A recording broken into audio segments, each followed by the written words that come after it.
Stay hungry, stay foolish. So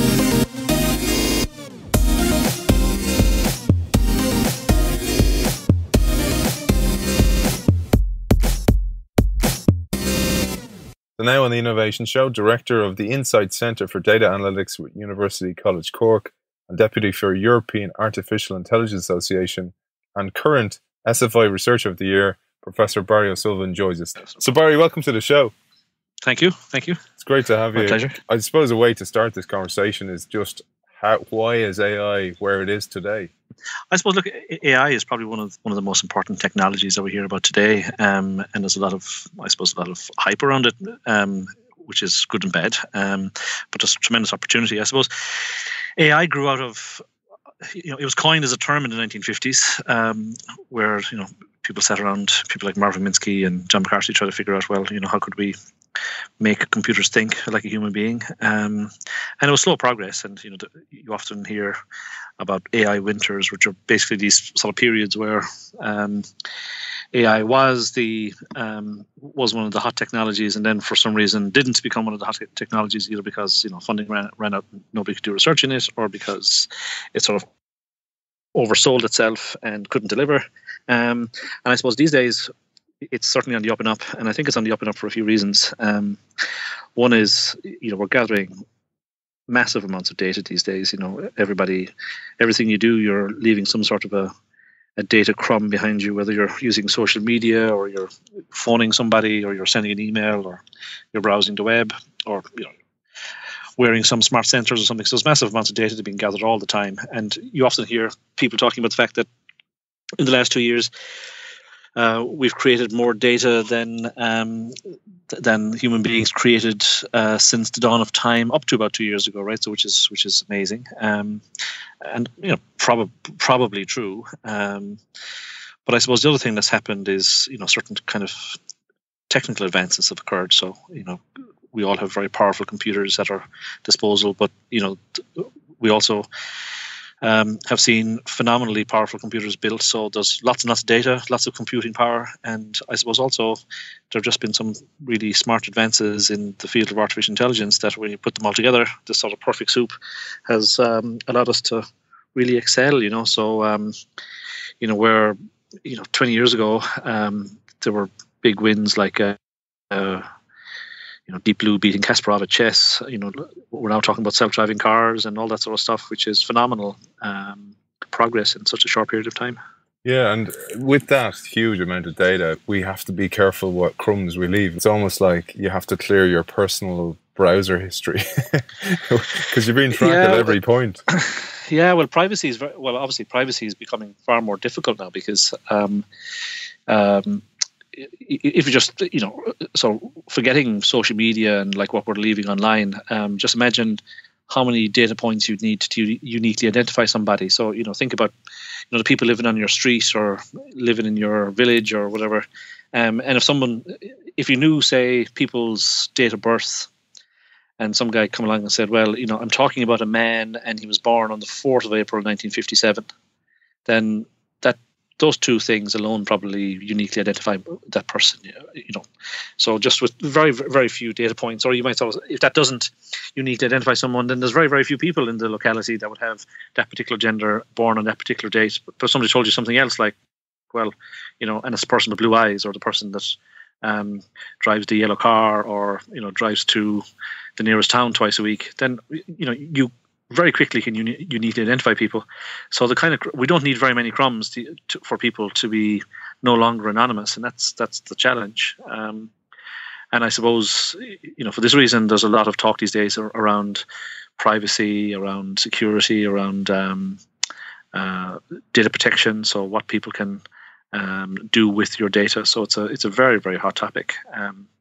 And quite a difficult one. There was an experiment done in the US about 2 years ago. I think the Privacy Lab at Harvard did it, and they took two publicly available data sets. I think one was an anonymized data set for health conditions, where anonymized means that the person's name and address was removed, but their gender, date of birth, and their, I think, postcode was left in the data. And then they also could access the register of electors, which is publicly available in most states in the US. So you get name, address, and so on, and whether they can vote or not. But if you put those two things together, because the date of birth and the gender are almost unique to identify people, then I think something like 85% of people in the state of Washington were uniquely identified just in this data alone, which is publicly available. Which is so not only could he identify who you were, but because it was a health record, they could identify what conditions you were suffering from, which is kind of embarrassing and scary. It kind of debunks that whole thing, Barry, about people being so privacy concerned. I suppose one has to make the distinction between how easy it is to break somebody's privacy, just in terms of public data.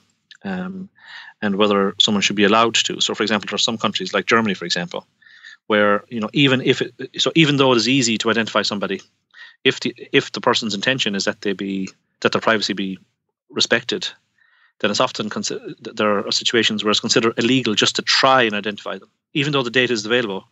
The act of sort of identifying the persons from de-identified data is actually a crime. So the whole question of data protection, there's the European GDPR coming at us in a couple, next year, which has got all sorts of rules and regulations about, if there's data about you, then someone can only use that for something for which you've given informed consent for, and these sorts of things. So it's really becoming such a challenge. And of course, people talk about giving informed consent for data, but lots of times when you sign up to a new app on your phone or sign up to a new service, you often give that consent, maybe unwittingly, So you might end up going through a couple of screens and say, "Well, do you know that with your data we could do the following?" So yeah. Just get me there. Just give me the service, please. Yeah, I find that really interesting because that's what we see all the time. People are like, "Oh, I'm really concerned about my privacy," and they just go accept the terms. I know very few people who read the terms and conditions. Yeah, there was some silly example at some conference or other. It might be an urban myth, but it could very well be true. Where people had to sign up for the free Wi-Fi by just going to the thing called free Wi-Fi, and then when they selected it on their phone or their computer, a screen was chucked up saying, click I agree with terms and conditions to access free Wi-Fi. So people just clicked the terms and conditions and connected to the Wi-Fi.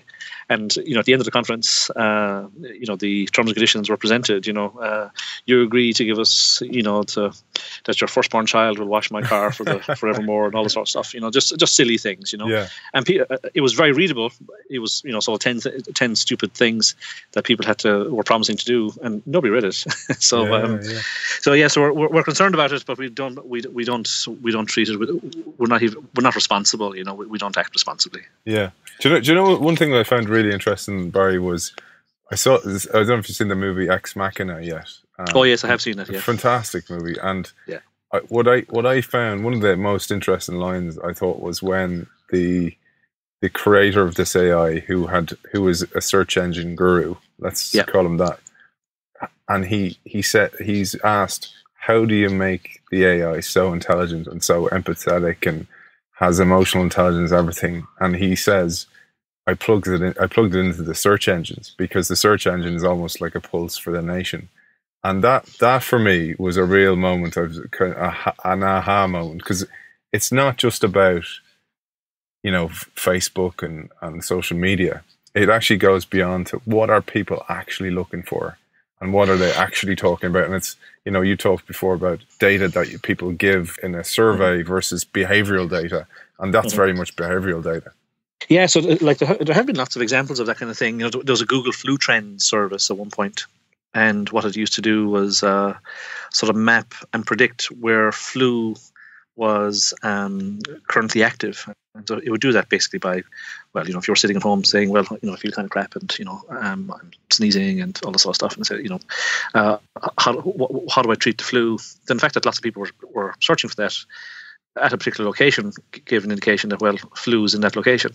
And of course, you could, if you sort of looked at that on a map, you could get a sense of how flu was traveling, So, no, that service has been discontinued, but there are lots of these things to sort of predict what people are doing and saying based on search queries. And there are lots of services like there's a very nice visualization called Pulse of the Nation, in fact. And from social media activity, I think from Twitter activity, in fact, it looks at what the mood of people are at different parts of the United States, and it plots this over time. And so you get these nice visualizations that sort of show you that, what days of the week do people feel the most positive, or what time of day do people feel most positive, and who are the happier people on the West Coast and people on the East Coast.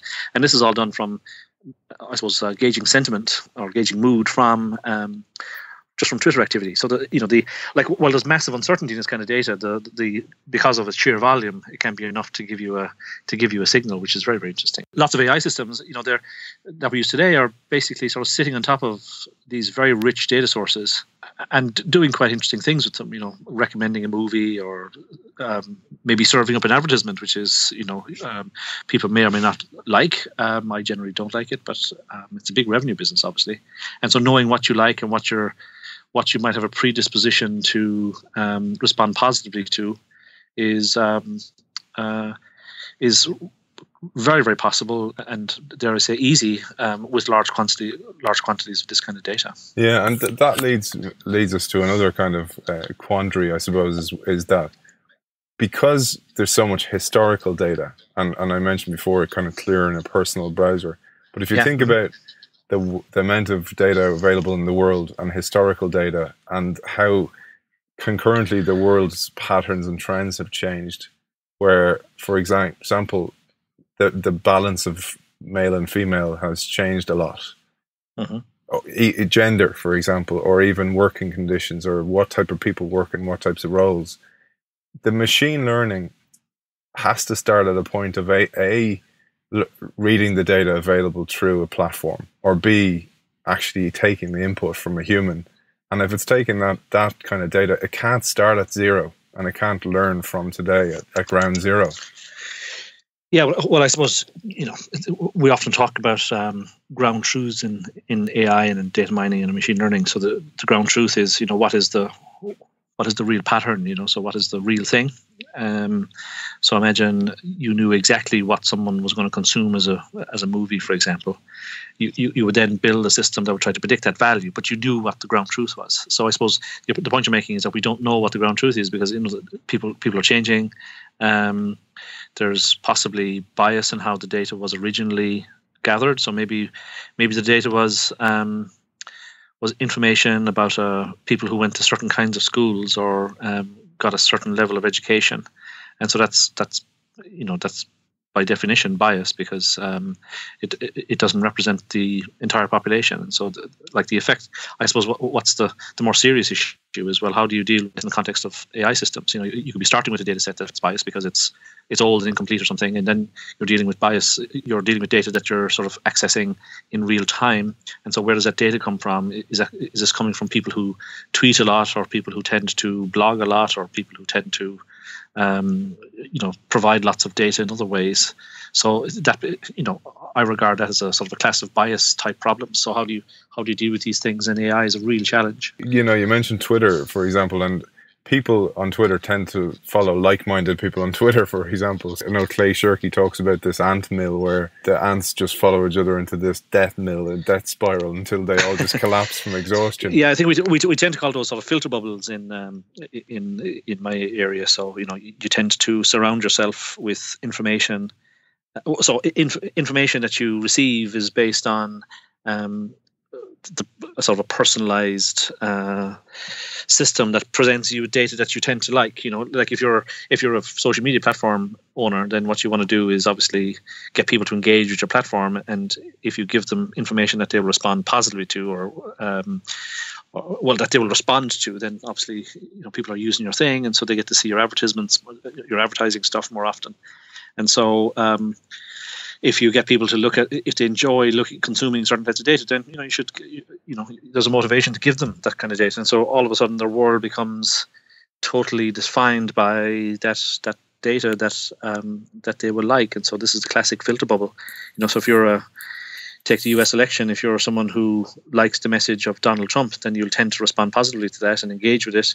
Whereas if you're someone who like the Hillary message, then you would not have engaged with the Donald Trump stuff. So the Hillary person will get to see more and more data that's Hillary-esque, and the person who's responding positively to the Donald Trump data will get more data that's Donald Trump based, and so they'll end up living in almost parallel worlds. So that's that is a problem. I did this recently where I actually cleared my browser history again to kind of go, okay, let's start from zero. And then the problem is, of course, when you're signed into something, you have a history from being signed in, and it's like you say, it's like you go down a rabbit hole that brings you a certain way because that's the profile you fit, or that's the ad you might have clicked on with your fat finger by mistake on your phone. You're kind of go, I didn't mean to click on that ad, and then you go down this other bubble, and you kind of go, I didn't want to go there.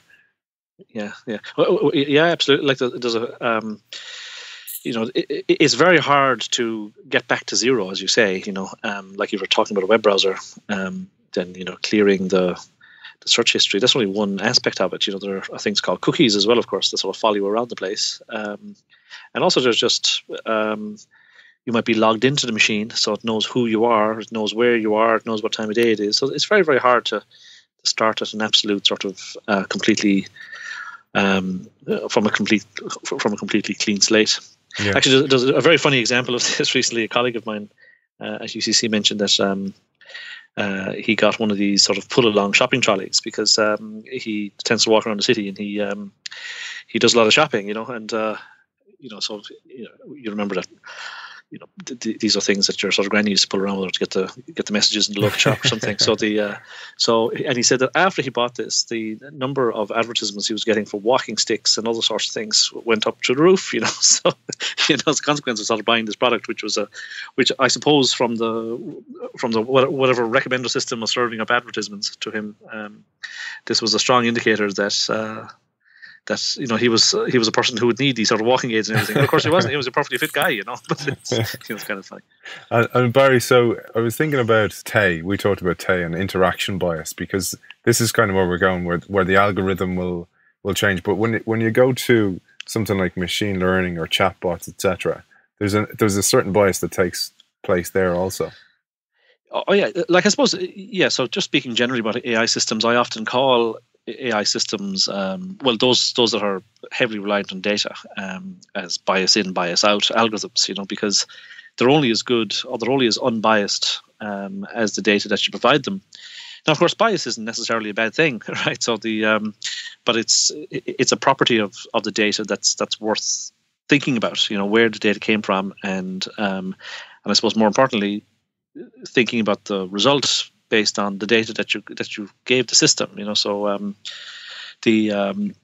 it's important that we understand the relationship with these sorts of things, right? Because ultimately, it gives you a sense of, if an AI system is serving you a result, then one needs to understand how bias impacted that in some way.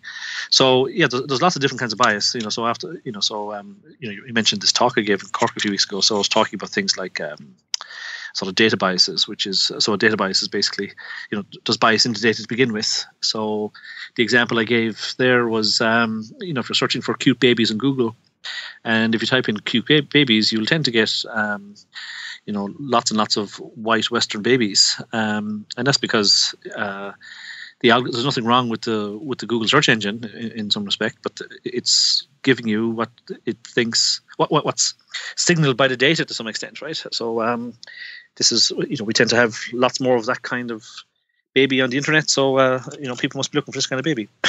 But there's other things like, so you mentioned Tay, the interaction bias. So Tay was a chatbot that learned by interacting with people online. And it interacted with people online through Twitter. So it was a Twitter bot. It was a chatbot for Twitter. And so I think Microsoft had to, who were the producers of that, had to take it offline within a day because it became a racist, sexist, offensive chatbot, because it was kind of learning from interactions between people who were online, unfortunately, are often much more aggressive and unpleasant than they would be through social interaction, for example. So there was a bias in the data because of where the data was gathered, but there was also this interaction bias because people online were interacting with each other in quite a negative way, which is kind of hilarious, So that AI systems that learn by observing our behavior as human beings can become really, really unpleasant human beings. So that's it's something that's amazing, and like it's a word of caution, like when building AI systems, because this is exactly the kind of thing that we have to be very, very careful about. If we want to build a system that behaves, like an intelligent, reasonable human being, then unfortunately having it interact with people online isn't the right way to do it. Yeah. But it raises a really interesting one, because I told you I've written a blog on this where, the shadow of the leader in a way, or the teacher role becomes so important. It's so important anyway for children. And you talked about Tay there, for example, picking up around the interactions around it. It just shows you the importance of, birds of a feather flocking together, what type of people they are, what type of values they have.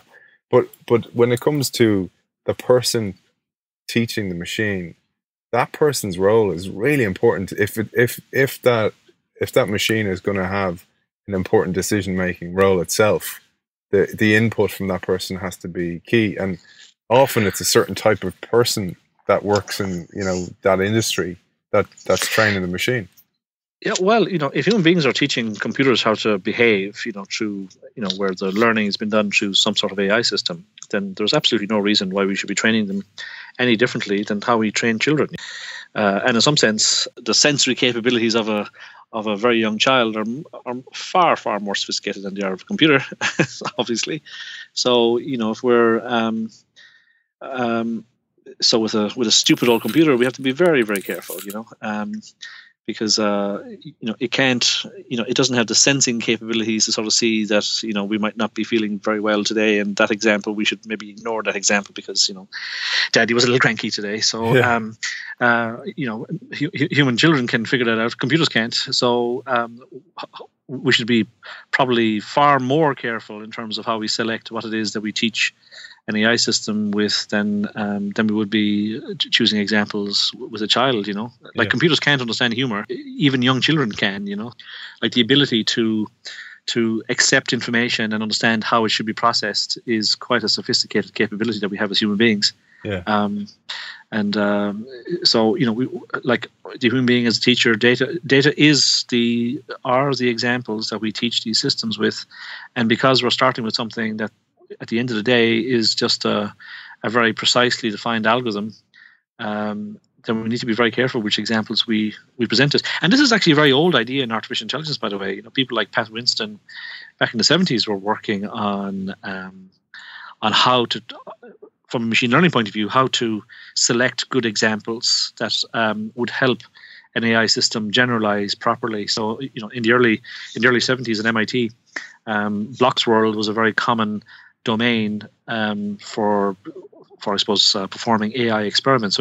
So Block's World is basically exactly that. It's a world in which you have square blocks, you've got rectangular blocks, you've got triangles, and you're trying to train an AI system certain concepts like how to build an arch. And so the basic idea is that you show some examples of things that this is an arch, that isn't an arch over there.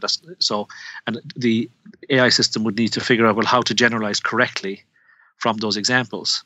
And so if you think about how you would teach kids, a very good teacher would carefully choose which examples to present next, so that the pupil, the child, would generalize properly. And if they overgeneralize, then you could give an example that would sort of rule out the thing that they thought was okay. And so the role of teachers in AI is a very, very old idea going way back to the 70s.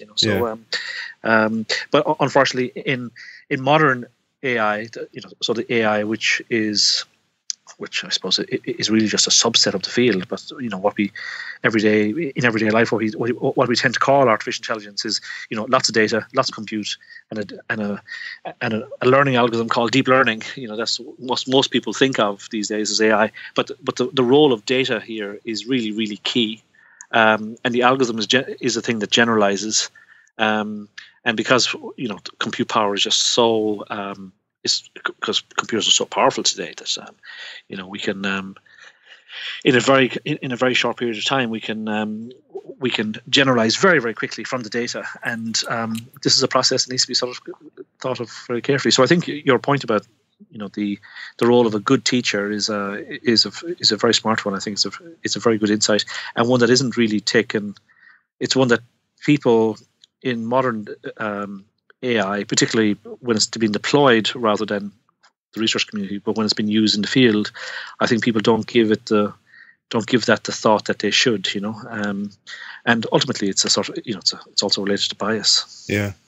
And do you know, it kind of got me thinking about one thing is, you mentioned about the child understanding humor and those little the little subtle elements that even from country to country, from nationality to nationality, are often missed. And do you think AI will ever learn that? Well, never say never. I think it will. I think this. I suppose it depends what kind of AI we're talking about. If we're talking about, just take chatbots, for example, so conversational stuff. I think there's a lot of work being done in conversational AI. So these are chatbots. So these automated systems that you get to chat with through text or even through speech online. To help you buy things, to help you, get some service, buy a ticket for something or whatever. And these are often culturally aware, and they're, so they know that certain phrases are considered polite and certain other phrases are not. And so there are lots of companies that are studying these sort of sensitivities. So I think, yes, it's already happening. So particularly in chatbots, conversational systems, they do need to converse in a way that's considered polite, and also even more sophisticated. There are chatbots that interact with you almost that are culturally aware, but also are aware of the informality with which you like to be interacted with. So for someone who tends to be quite informal, then I know of some companies that are producing chatbot AI that will interact with you, that will learn to interact with you very, very quickly in terms of respond to you in the same level of informality. Wow. So that's very, very interesting. So but a lot of the time, this is just this can be done through data. You see examples of how people tend to speak in their emails to each other. That gives you a sense of how informal or formal they are. Maybe how they respond to interactions from a chatbot. How can you identify sort of a positive reaction from a negative reaction? So this kind of online learning approach is something that's really where the cutting edge is in terms of this type of technology. Yeah, the thing it kind of raises is people think they're safe if they're a creative industry or they're doing non-rote task jobs, but like we've seen recently that the AI can actually learn its own way as well. If you give it a general set of instructions at the start, it can actually win in ways. So I'm referring to Kasparov getting beaten by Big Blue, but then recently there was a win in a computer game where they played a sequence that nobody had ever thought of playing before. Yeah, so I suppose, so you're touching off I suppose, first of all, just on the game playing. So your question was about game playing, but also I suppose to some extent about automation and being as good as human beings at something. So I suppose just specifically, so this whole area of AI systems being learning to be as skilled as human beings is something that's getting a lot of attention at the moment. So so there was Deep Blue back in the 90s. AlphaGo is the system you're referring to. Couldn't remember. Thanks, man. About how to about playing Go, and this sequence that was played in one of the games, that conventional wisdom amongst human beings is that you just don't play that kind of move. That's a bad move to play. But the AlphaGo system did play that because it's from its vast experience, absolutely, it played more games of Go than any human being has ever played. So it saw lots of situations that maybe human beings hadn't witnessed. So this kind of so technology, so AI that performs as well as humans is something is interesting from a game playing point of view, but it's also something we should take seriously in terms of automation and the impact of work. There's a lot of concern around, for example, whether AI will replace certain kinds of jobs, or what impact is it going to have on certain types of jobs. and what we as a society then want to do about, well, how do we respond to that? Do we want to legislate in some way? Do we want to regulate? Do we want to simply create a society that's responsive to those sorts of things? So, take for example, driving. So driving is an automatable task. So truck driving is the most common occupation in the United States, but truck driving can be automated. It is possible to build AI systems that do drive trucks automatically. And so the question then becomes, well, just because we can do that, so technologically, the question is, well, should we? So should we automate the truck drivers, or should we? We like to drive our cars, but should we develop those technologies that allow us to automate the process of driving? These are as much ethical and societal questions as they are technological ones. And if we do automate some people's out of jobs, and there are people being automated out of jobs, we see this all the time. So just think about how you interact with your bank. You don't tend to interact with human beings anymore. You tend to interact with them through a machine. So or you go to an airport. There are airports where the whole process of checking your boarding card and checking your passport, it's all done by automated systems. You don't, unless there's some problem, you don't get to talk to a human being. So there are jobs being replaced. And so the question then is, well, what are we going to do with these people whose jobs are replaced? So many would say that technology will create as many jobs as it replaces, and that might be true. But of course, if you're a truck driver, for example, in the example I gave earlier, then what other jobs do we give you? So there's only a certain proportion of truck drivers who want to be computer programmers, and for all sorts of reasons, they might not be willing or able to become computer programmers. So, what are they going to do instead? They're going to become taxi drivers, but taxis could be replaced. Yeah, that's a huge. So this whole issue is going to be very interesting, and I think there are big questions around this societally as well.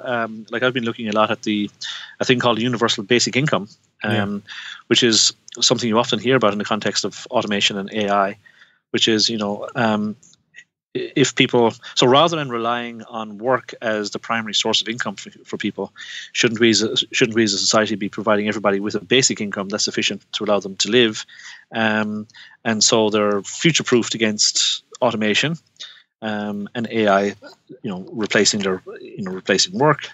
And this has other advantages, and I think it's quite compelling. I think we will have to, in Ireland and elsewhere, we will have to really start thinking about do we want to create a universal basic income? And I would be a strong advocate that we do, because of the challenges that AI systems present for us. Yeah, because the big one there, Barry, I see is technology and general wellness in the world. More people die from obesity than they do from starvation now. And then people are living longer, generally, and it's going to only increase that. And then there's mass urbanization. So you have these kind of forces that are all concurrently happening. And then the one you mentioned is the jobs being replaced. And there are no jobs for a lot of those people. So, if people are older, they usually might drive a taxi. For example, in Ixer on the way home from dropping your grandson off to school or to soccer, you might be an Uber driver on the way back. Now you can't, because all cars are driverless. So what do you do? These are the big sort of societal challenges of that AI and automation sort of pose to us. And I think we have to, on top of all the ones you just mentioned, the other thing is, if there is mass automation of, say, manufacturing jobs, which there already is to some extent, but not universally. There are still lots of manufacturing jobs occupied by human beings in China, and that's often because the cost of human work is at a level that it just isn't worthwhile automated. You tend to find that wealthier economies like Germany and Korea tend to have high levels of automation, because the cost of automating work is more economically beneficial than not doing so. And then the question is, well, what do you do with those other people? So if one buys into a scenario where there are job losses as a consequence of automation, then it has to be true that wealth has been accumulated by a very small number of people, that there's massive wealth being generated. But because people are not working, because they're automated by some robot or some system or whatever, or their job doesn't exist for all sorts of reasons, then how do they get their income? And I think this is where initiatives like universal basic income really become interesting. Now, some might sort of criticize and say, "Well, holy cow, that sounds awfully like communism," But it isn't. Like there's ways in which these sorts of systems can be designed that are win-wins for society as a whole. There are plenty of examples of where universal basic incomes are currently in use. Alaska has a sort of a societal dividend. Finland is running an experiment. Utrecht, I believe, is doing this. Switzerland are going to take a vote on whether they're going to introduce such a thing. So people are taking this sort of seriously. So I think it's worth thinking about these sort of things societally, because these technologies are moving at a pace, and we need to sort of sit back as a community and think about, well, where do we want things to go? There's a colleague of mine at Impact Trade Union, Niall Shanahan, and he and I have talked about these things at great length. And I think the impact of technology on society and just the ordinary worker is something that we really do need to have a serious conversation about. Brilliant. Well, Barry, it's been a pleasure speaking to you. We could talk all night, and I think I'd love to do a part two, maybe in a few months. It'd be great. Absolutely. I'd really be delighted. Really be delighted. Thank you very much. Well, Professor Barry O'Sullivan, Director of the Insight Centre for Data Analytics in University College Cork, Deputy President for the European Artificial Intelligence Association, and current SFI Researcher of the Year, Barry O'Sullivan. Thanks for joining us. My pleasure. Thank you. So now on the Innovation Show, we welcome Dr. Basil Harris, CEO and founder of Basil Leaf Technology. Welcome to the show, Basil. Oh, thank you so much for having me. It's great to have you here, man. I read about you on the Washington Post. You recently won a fantastic prize, but for a phenomenal product. And I said to you when we were off air about science fiction becoming science fact. And I remember as a Star Trek watcher, as a kid, watching Dr. Bones McCoy with his little wavy wand, being able to diagnose people just by waving the wand over them. And it never dawned on me that could become a reality. But before we get there, before we get to your product concept, it'd be great to hear a little bit about you, Basil. Sure. Yes.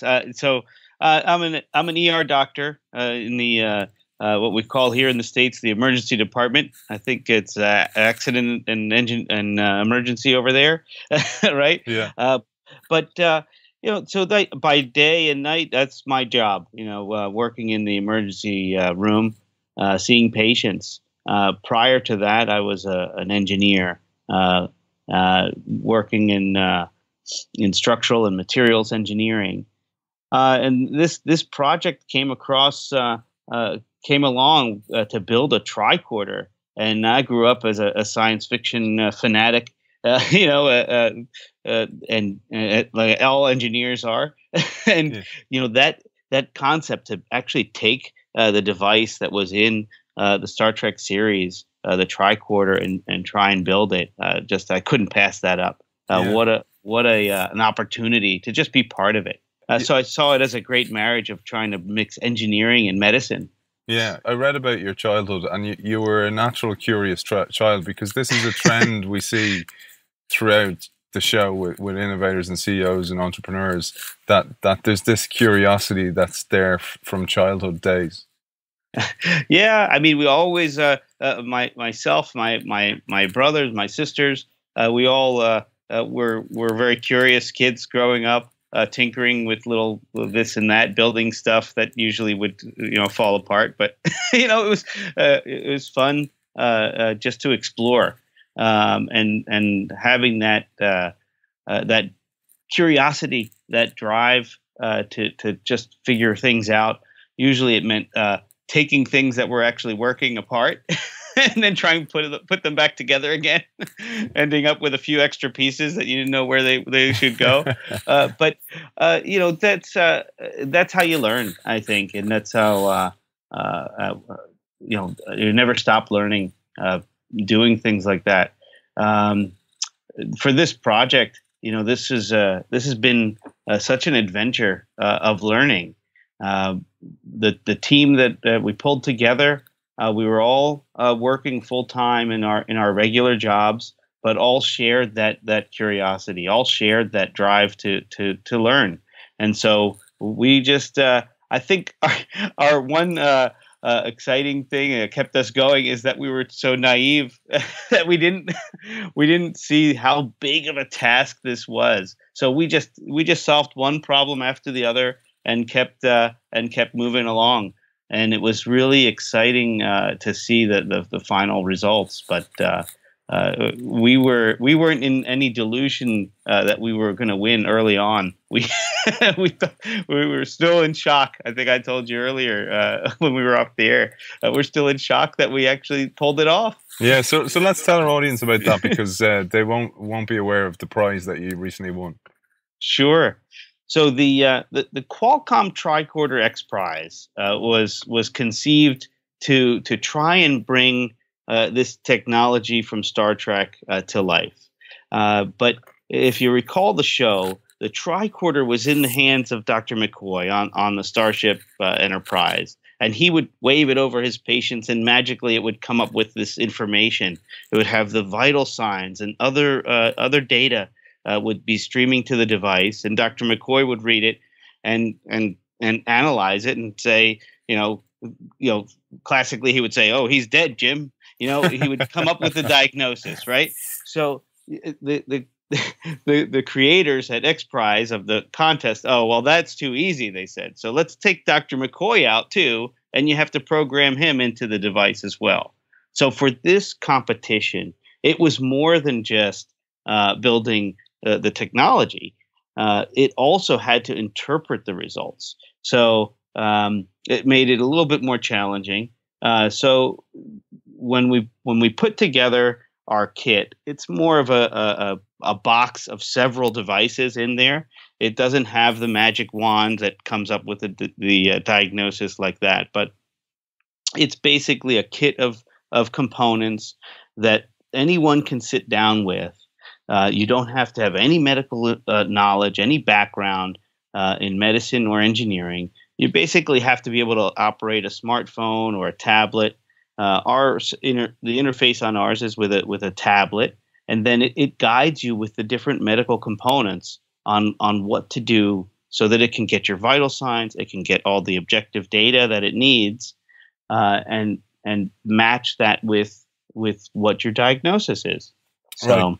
So Basil, does the patient's health records need to be digitized firstly? Is that what needs to happen on the recipient side? So on the user side, the system doesn't know anything about you. So it's going to ask you some questions, just like you would do with a physician visit. Okay. So it starts with a couple questions. You set up the system. It gets some basic information on you, and then it starts asking you to interact with the components. And depending on what's going on with you at the time and what the readings are, it's going to lead to the next step and the next step. Just like when you're in with the doctor's office. When I'm seeing patients and they're coming into my ER, they here in the States, we have unfortunate barriers to access to care, and so in the emergency department, it's not all major traumas and things like that. There's a lot of patients that come in just for primary care type of issues. So they come in with their ailments, their symptoms. I look at their vital signs. I order tests. I try and figure out what's going on. That's basically what my job is in a nutshell as an ER doctor, is to make diagnoses. So when we built this tricorder, we took that initial knowledge base, and coded it, and came up with a diagnostic engine. That was the beginnings of the AI that we built into the system, and then we let that AI grow, and that's what ultimately came up with the basic brains of the device. Yeah, so they're the kind of modest starts, but like when you see. I've seen like there's a company in Israel, for example, that has an AI that can detect cancer cells much quicker than a human can, because obviously it just reads the data and can give you back a result pretty quick. And when you think of something like that mixed with your tricorder, you can see the potential is phenomenal. Oh, it's a very exciting future, I think, that we're entering. That's it's very I'm very optimistic about what's coming down the pike. This AI that we put into this system, it's just a beginning. And the way the contest was built, and we have this autonomous unit that's giving you a diagnosis. That's great for the contest. That's really fun. It was fun to build.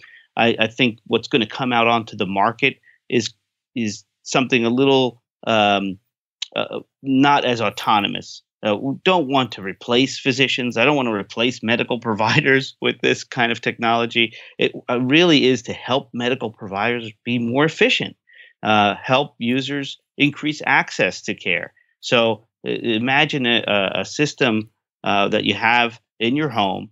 You're able to interact with it, whether you're trying to deal with some acute illness. You came down ill and have maybe pneumonia or a urinary tract infection. This is a kind of device that can gather the information that's necessary, help communicate that with your medical team, with your primary care doctor, and then together, you come up with that plan. Yeah. Or you're managing a chronic illness, emphysema, asthma, diabetes that's difficult to control. I mean, this is the type of thing that can help you manage that chronic ailment and help you keep it under tighter control. Yeah, and with kind of prohibitive healthcare costs in the States. I mean, that's what we hear from all over the world about how access to healthcare is so expensive in the States, that you're almost democratizing access to health, to wellness. I hope so. I hope this is one small step towards that.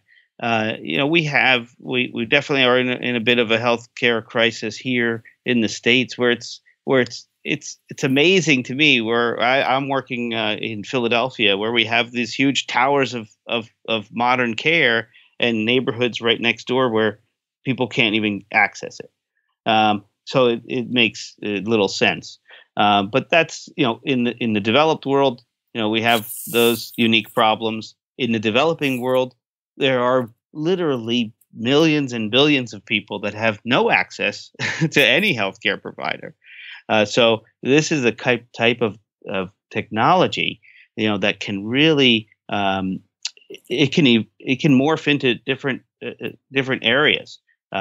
Here in the developed world, where it can help increase that access, and then it can also be deployed out into remote areas where people don't have any access to any provider, and link them back to providers that can help them manage through some conditions. Yeah, and you can see, Basil, how, if you think of access to healthcare and wearables and people, sharing their healthcare, and even Apple Health, if people are actually sharing that health data more and more, and it becomes a central repository that's maybe open and under open APIs, and then your product can link to those, that it can become quite a self-aware machine in a way, or machine learning, and it can become more and more intelligent and spot trends much, much quicker than any human can, because there's nobody sitting there with this central repository of data kind of going, okay, well, here's the typical pathway to getting a cancer. Here's maybe a medication or a lack of medication in early teens, which can trigger it or not. And you can start spotting trends like that. Firstly, if you have the data, then it's digitized, and then you have an AI like this that's analyzing everything. It's very exciting to think about that. We do have to move forward pretty carefully in order to assure privacy for individuals. And then the way we've kind of kept our AI more on a leash, and instead of letting it learn on its own, we kind of have training lessons for it. Oh, so, really? That's interesting. The way because I wasn't as comfortable with just the black box type of and not know what it's doing. So we kind of have it more of a training medical student. Yeah, is the way I term it. I think the AI is really exciting. it's something that is definitely got a huge potential in the way you described it, and areas that we probably can't even imagine yet. Yeah. But this is something that's going to have to earn our trust. I would love if these tricorders, one I'm developing, others that are going to come down the line, they are accepted by the medical community and accepted by people to use them. I think they're going to have to really work to earn that trust. And that is the hard road now of going through clinical trials and proving the data is actually coming up with the correct diagnosis, and it's valid and it's reliable. These are the less glamorous types of trials than the Qualcommtricorder XPrize, but this is the necessary steps. These are the things that have to happen for it to really get out there and be used and trusted. Yeah, and that's the key piece. I mean, so many ideas are being blocked by regulation. Even Ubers of the world, for progress to happen, regulation sometimes needs to change. And it reminded me in a way of the story of Billy Beane, the Oakland A's coach, who brought in a new way of coaching and selecting players and that story, Moneyball. And, and everybody rebelled against him in his own field. In that his own coach that he had on the team, many players, the industry, all the other coaches, because he was changing the way things are done. And then the Red Sox owner says to him, when you do this, people go batshit crazy, and they actually they turn on you. And people are reluctant to change. Yeah. And that is always the biggest challenge, isn't it? It's the people. The technology is probably the easiest part. It's actually changing how people think. Changing the routine of what things that have been done for decades in a certain way, and you found a better way, but to get that implemented. I dream of the time that I'm in the ER and someone's coming in with their tricorder and says, here's my device tells me I need to come here because I have pneumonia. These are my vital signs from home. These are my results from home. I want to be able to trust that information and go to the next step, not have to duplicate. That's where we're going to reach the efficiency of medical care. That, Basil, that for you must be, often the time, God forbid that you lose people, and it's usually time. It's the time in them getting to the ER or getting to the hospital. Is that really one of the biggest elements you're solving here? That is absolutely the biggest problem we have here in the ERs and the emergency departments. First is an influx of patients that could really be cared for in a primary care setting, and so that's clogging up the system. But then also the flip side of people that wait a little bit too long to access the emergency services. So there are plenty of studies that show that people are not acting on symptoms of stroke or heart attack really fast as they could. And in those unfortunate cases, they're missing out on some life-saving therapies. It's something you see here as well. You see A&E and emergency ward full with, even people bringing in their child with a high temperature. And I get that. I've been there. Absolutely. Yes, absolutely. There's a guy I know, he's a doctor in Australia, and they call him the cleaner because he'll come out and he'll triage the room and go through it and go, you're fine, go home, give her Calpol.